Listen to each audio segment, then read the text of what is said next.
Introduction.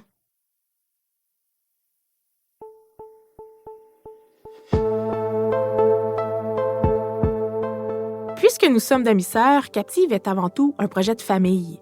Un projet fou qui a d'abord vu le jour en 2020 sous forme de balado.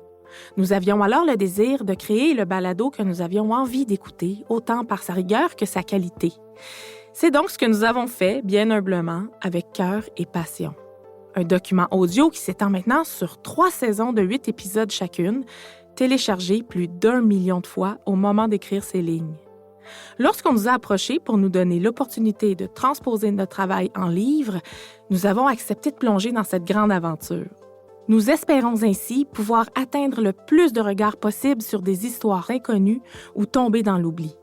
Que ce soit une disparition irrésolue ou une histoire criminelle marquante du Québec, nous souhaitons de tout cœur toucher les lecteurs à travers ces récits bouleversants. Avec plus de 10 000 signalements de disparition annuellement au Québec, selon les statistiques de la Sûreté du Québec, et près d'une centaine de meurtres par année, il n'est pas étonnant de retrouver certaines de ces histoires qui demeurent encore aujourd'hui irrésolues ou qui suscitent toujours une vague d'indignation auprès de la population. Ces drames font pourtant partie de notre histoire. C'est pourquoi, en abordant certaines d'entre elles, nous souhaitons donner une voix à ces victimes souvent oubliées. Nous ne sommes pas enquêtrices, journalistes ou criminologues. Nous sommes 2 femmes passionnées qui, à travers la couverture médiatique de ces événements, cherchent à raconter, comprendre et expliquer en toute humilité, avec tout le respect que ces drames méritent, des pans plus sombres de l'histoire du Québec. Bonne lecture. Michel et Annie.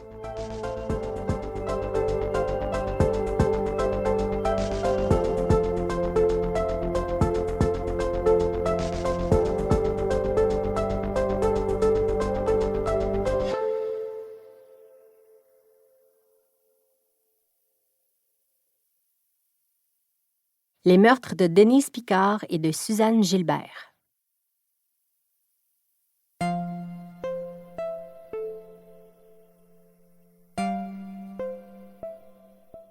Denise Picard et Suzanne Gilbert sont inséparables. Meilleures amies depuis la tendre enfance, les filles, qui ont maintenant 17 ans, ne se sont jamais lâchées. Elles habitent toutes 2 sur la rue Chambord, à Montréal. L'une au 10 474, l'autre au 10 488.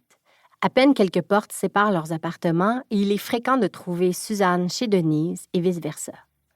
En 1967, fidèles à la tradition, elles passent leur été ensemble.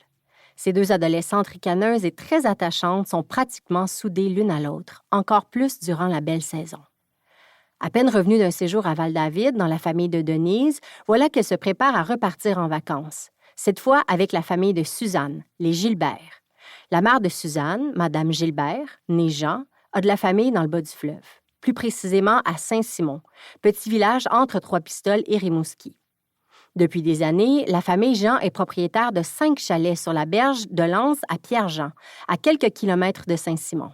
Les bâtiments sont modestes et sans électricité, mais situés dans un paysage paradisiaque, déposé sur la grève, entre le fleuve et la montagne.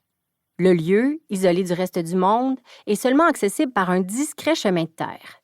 L'amoncellement de maisonnettes à partager est disponible en été pour la famille et les amis. C'est l'endroit idéal pour des vacances au soleil, en pleine nature, à respirer l'air salin du fleuve.